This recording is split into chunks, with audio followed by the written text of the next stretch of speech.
Well, we're back to discuss Hail Caesar, and this is where we can actually talk about the movie because the review part, what are you going to talk about? How are you going to sum that up in a short period of time? I was hoping that the movie would be funny and off kilter and silly and stuff like that. I kind of hoped it would be like a burn after reading type of movie. It's that to 11. It's just so strange and so great.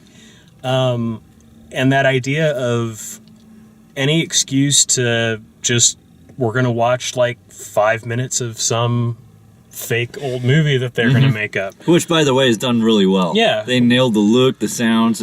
We're going to watch a water ballet scene. We're going to watch a musical number with Channing Tatum as a sailor, and it's going to be hilarious. And then the stuff that happens that's actually, in the real world of the movie is also hilarious. It's also very much insane.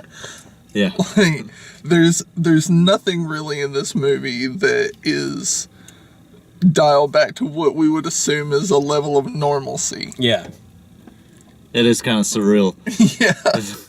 It lives in its own bizarre, strange world, but it's so great. The comedy of how all of these things come together, like how they actually make sense in some, like they make sense to the story or they actually are part of the story, is really fun and interesting. This is one of those movies that'll be worth a second and third watch because there's so much little things all tie together and like would make more sense the second time around. Yeah, and it's so interesting too that like you have all of these different actors that are in there that Tons. They have, some of them have like a couple minutes, some of them have less, Jonah Hill's like just kind of there for a second. Yeah. Very well used though. That kind of stuff, like, and every one of them is like an expertly crafted character. You never feel like, oh, they just did that so that Jonah Hill could be in the movie. It's like, well, no, Jonah Hill is playing a character that I completely believe exists. That's not just Jonah Hill hanging out, on the set of this movie.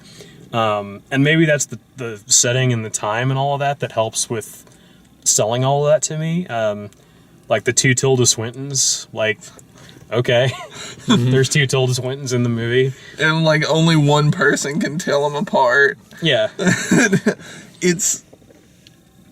It's so insane that they did such a great job of making these characters that you're kind of sad you don't see them again. Yeah. Jonah Hill's character was so strange, but his story was so intriguing that I'm like, I want to know more about him. Well, and that story thread, like, at the end of the day, probably had the least to do with anything.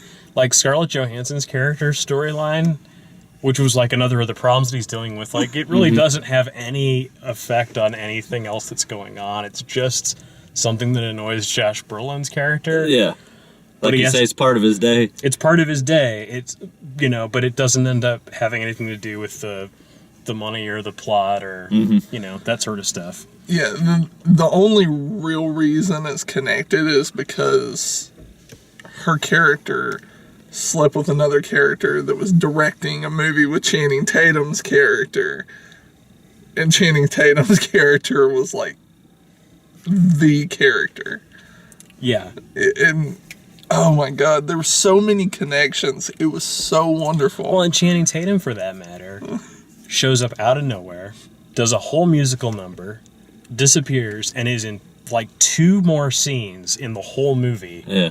And ends up being like the mastermind villain of the whole thing.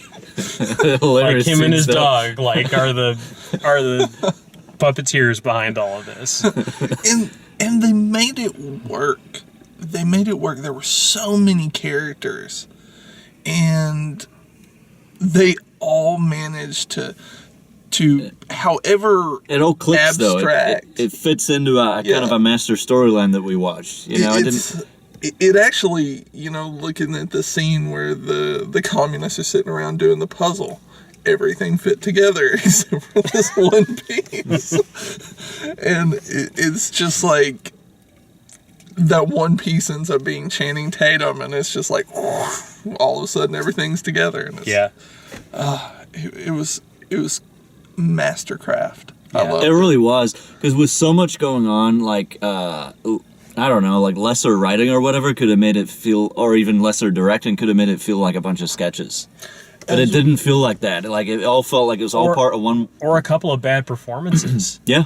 Would have taken it down. Yeah. But everything worked. They just fit in, and like tone wise, the comedy, some of it was really overt comedy, but other stuff was real kind of like dark humor. A lot of it was insider comedy with the movie business. Yeah. Other stuff was just a kind of a snigger at human nature, and there's a lot of different kind of comedy, like a lot of different humor going on. When he confesses to the priest that he slapped a movie star. Yeah. That was his his big sin.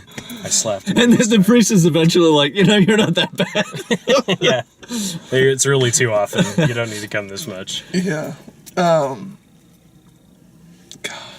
I want to go see it again. It was that good. Yeah, it was very good. Well, that's our discussion. Thanks for watching. If you like the way we do these, please like the video, subscribe, check out all the written and video reviews at dalemaxfield.com, and see you next time.